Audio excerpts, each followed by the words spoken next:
if you're looking for a family car, something with a bit of room, and potentially something which might give you more than 5 seats on occasion, something with 4-wheel drive would be quite nice.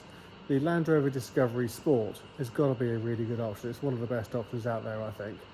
This is a 4-cylinder 2-litre diesel. It's 2019 registered, and it's a Landmark, which is based off the HSE specification, so it's got a nice level of options. It's in black, and I'd like to show you around. So it's just come in. It's a 2019.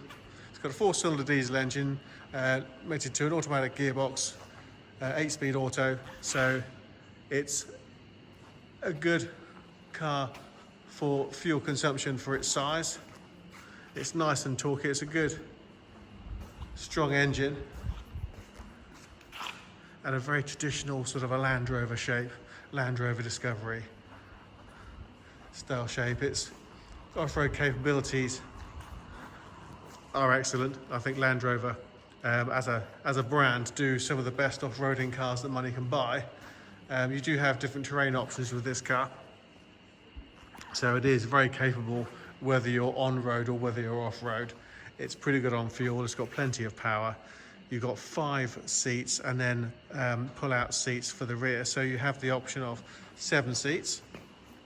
You have the black, of course, the black paint, black plastic around the wheel arches, along the sills, and along the lower front valance. They break up the black gloss quite nicely, and then you have these really nice dark metallic grey alloy wheels with grabber all-terrain or general grabber all-terrain tyres. Now the all-terrain tyres, there's a few reasons why people would opt for all-terrain tyres, and it's not just because you want to drive through mud, because will they perform through mud? Absolutely. Through rocks, most definitely, and any kind of terrain really. They're a very hard-wearing tyre.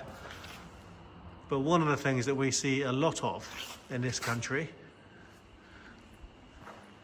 where you would benefit from having some really nice robust off-road tyres, are potholes. So we are based in the country, so we see an awful lot of Land Rover product, a hell of a lot of potholes, especially after all the rain that we've had, because the rain seems to find and dig them all up. So if these tyres are capable of going through mud and ruts and rocks and this and the other, potholes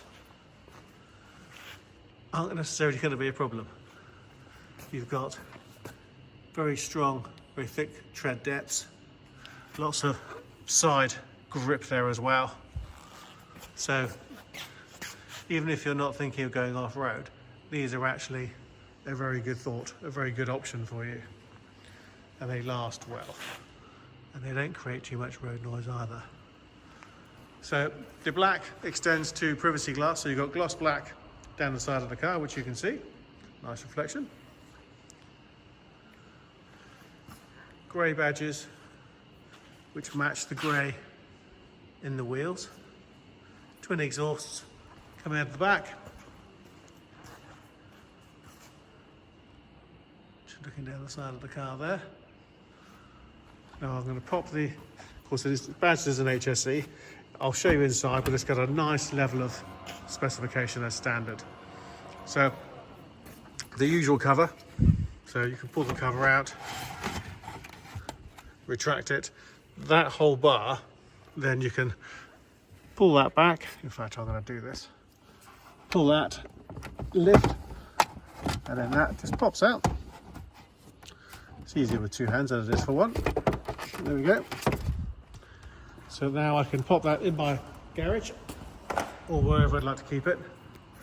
And then that opens up this whole space. You can see we've got some additional seat belts, proper 3-pointed belts. And if I just pull this lever, one seat pops up. If I pull this lever, another seat pops up. And if I reach down, I can pull the headrests up. So now we have 3 rows of seating.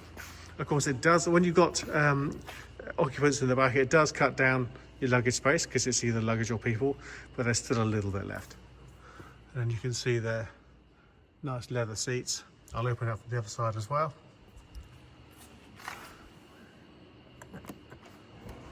Click the electric boot lid.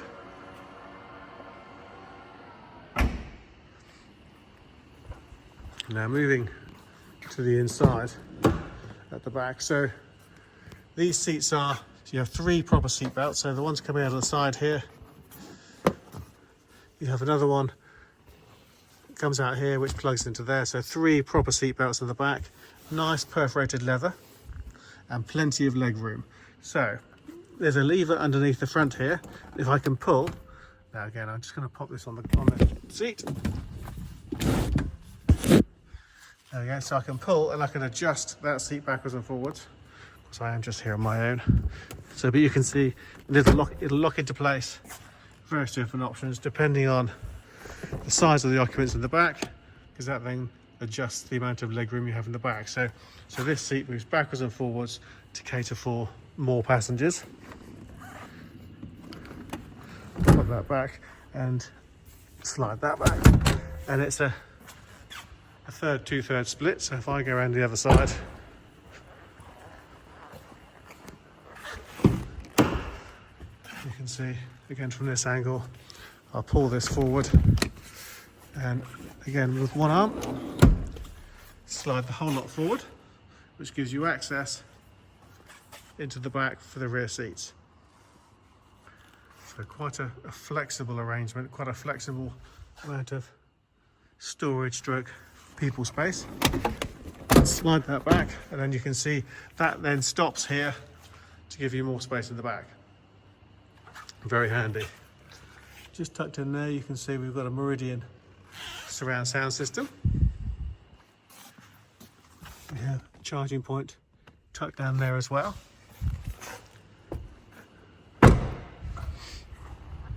If I move to the front,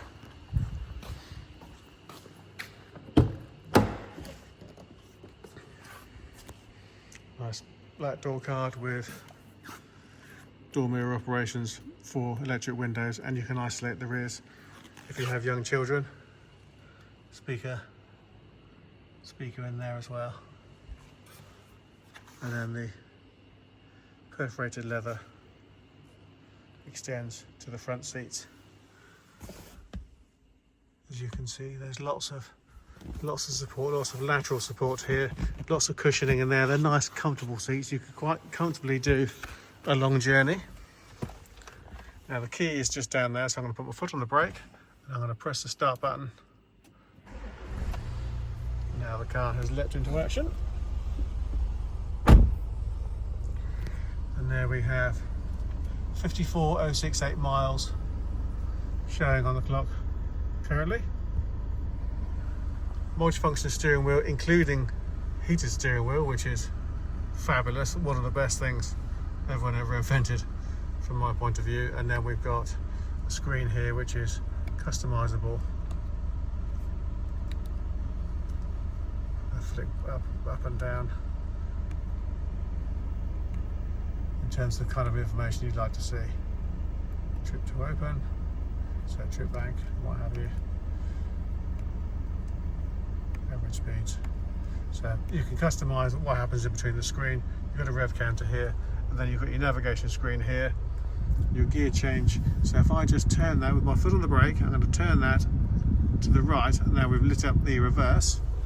That shows you that we've got a really nice clear reverse camera. I'll pop it back into P so I don't disappear into the cars behind me. That is a really nice clear camera that's going to help you get into a space that you wouldn't normally be able to get into. Then we have DAB radio, AM and FM and auxiliary. You've got Bluetooth phone connectivity, navigation, and it is touchscreen. So you can enter your postcode. It's nice and simple. You just basically, it's a QWERTY keyboard. Very nice and easy to use. Coming down here, you can see the air conditioning system is on. It's dual zone, which means that you've got an adjustment of temperature control on either side, and then you can either use your fan manually or click automatic. And automatic, the fan cuts in and out as and when necessary until it gets to these desired temperatures. So again, nice and easy. And you can see here there's a reverse, there's a rear heated window and a front heated window. I don't know if you can see in there. see the lines on the window? That is actually a row of heater elements, or rows and rows of heater elements. So if it's frosty or snowy or what have you, or the screen's misted up, you can press the defrost and it'll heat up the element to clear the screen really, really quickly. Really nice option. The air conditioning works with or without the air conditioning. So of course the air conditioning, as well as bringing the temperature down in the summer, it also acts as a dehumidifier. So if you get in with wet coats and what have you, that will help to dry you out, and it draws the moisture out of you and it drops it out underneath the car. And then you've got heated seats with 3 different heat settings, 1 for either side. Nice big buttons, nice and easy to use.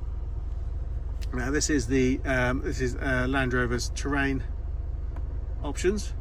So depending on if you're going to go off-road, then this tells you how capable the car is. It will work snow and ice, standard road conditions. And then you have hill descent if you're going down a very slippery hill, whether it's mud or whether it's snow, and you have traction control, which you can switch off. Now traction control works off wheel speed sensors. So if any of the wheels start traveling at different speeds to the others, what happens there is it will brake wheels independently in order to give you your traction back. The time that you want to switch that off is if you're in snow or something incredibly slippery like thick mud. Turn the traction control off and just use conventional 4-wheel drive, and it gets you through most situations. So that is a lovely, lovely system. Works really, really well because it's Land Rover. So you can pick up your phone from here, volume control, radio controls, voice control, heated steering wheel, cruise control with the speed limiter. I'm going to turn the engine off. It doesn't need to be running. And then your wash wipers on there, and then you can see you've got auto. So that means you have a rain sensor. I'm trying to get my camera to focus. There we go. So rain sensitive windscreen wiper. The rain sensor is tucked in behind the rear view mirror, as is a dusk sensor, because you've also got a dusk sensor, which means the lights come on automatically. And then if I just show you on this side, if my camera will come to the party, here it shows automatic. That is your auto lights. There we go. That's working.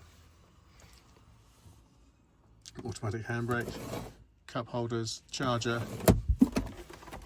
and charging points, and the armrest, which slides to give you something to put your arm on when you're driving. So a nice comfortable car, a decent sized family car, and it's nice to get a car that can accommodate 7 people without being absolutely huge, because this is not a full-size 110 Defender size car. It's not a full-size Range Rover size car. It is a mid-size SUV which can give you the 7 seats. So it gives you the best of all worlds, really. So I hope you like the car. I hope you like the car, find the video useful. If you'd like to know more about the car, please visit our website, www.bramshawebv.com. Either pop us an email or drop us a text or a WhatsApp, or pick up the phone and speak to us. We'd love to talk to you about it. Thanks for watching.